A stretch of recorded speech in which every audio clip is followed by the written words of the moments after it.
ఏ WhatsApp మాము, ఇది మన 21 డేస్ హార్ట్ ఛాలెంజ్ లో డే 21. ఈ రోజు మన బల్కింగ్ సిరీస్ అయితే కంప్లీట్ గా అయిపోయింది. ఈ రోజు మన వర్కౌట్ వచ్చి షోల్డర్ వర్కౌట్. వీడియో చివరి వరకు చూసే సింపుల్ వర్కౌట్ ఎలా చేయాలో చెప్తా. మా ఈ రోజు పొద్దున్న అయితే టెంపుల్ కి వెళ్ళాలనిపించింది. ఈ లొకేషన్ మీకు తెలిస్తే మాత్రం డెఫినెట్ గా కామెంట్ చేయండి. ఇంకా తిరిగి ఇంటికి వచ్చాను.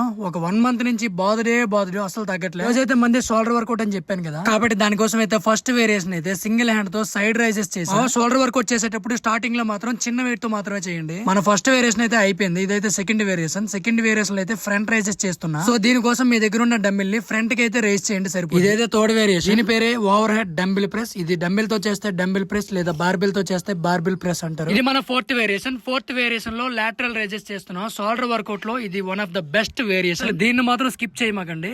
మీరు కూడా మీ షోల్డర్ రౌండ్ గా కనిపించాలంటే ఈ వేరియేషన్ మాత్రం తప్పకుండా ట్రై చేయండి. అది కూడా తక్కువ వెయిట్. దీని వల్ల మన షోల్డర్ కూడా ఇంజ్యూర్ అవ్వకుండా కొంచెం రికవరీ అవుతుంది. ఇది మన షోల్డర్ వర్కౌట్ లో 6th వేరియేషన్. ఇది కూడా ఓవర్ హెడ్ డంబిల్ ప్రెస్ లాగే ఉంటుంది, కాకపోతే దీన్ని ఫ్రంట్ కి చేయాలి, ఫ్రంట్ షోల్డర్ మీద పడేటట్టు. ఇంకో డంబిల్ తో నా షోల్డర్ వర్కౌట్ అయితే కంప్లీట్ అయిపోయింది. ఇప్పుడైతే ఒక బార్బెల్ రాడ్ తో 7th వేరియేషన్ చేస్తున్నా. ఈ రోజుతో మన 21 డేస్ హార్ట్ ఛాలెంజ్ అయితే కంప్లీట్. మా ఇన్ని రోజులు నేను బల్కింగ్ సిరీస్ చేశాను. రేపటి నుంచి నేను వెయిట్ లాస్ సిరీస్ చేస్తున్నా. మీరు కూడా జాయిన్ అవ్వండి. ఇప్పుడు నేను చేయబోయే సిరీస్ బాయ్స్ కి మాత్రమే కాదు, గర్ల్స్ కూడా యూజ్ ఉంటుంది. వాళ్ళ కోసం ఏం తినాలి, ఏం డైట్ తీసుకోవాలి ప్రాపర్ గా ఎక్స్ప్లెయిన్ చేస్తా. నేనైతే దీనికోసం 10 డేస్ కంటిన్యూగా వెయిట్ లాస్ సిరీస్ చేస్తా. చెప్పే టిప్స్ అన్ని ఫాలో అయితే మీరు ఒక 50% అయినా సరే మీ వెయిట్ లాస్ అవ్వచ్చు. మీరు కూడా చేస్తారంటే ఎస్ అని కామెంట్ చేయండి.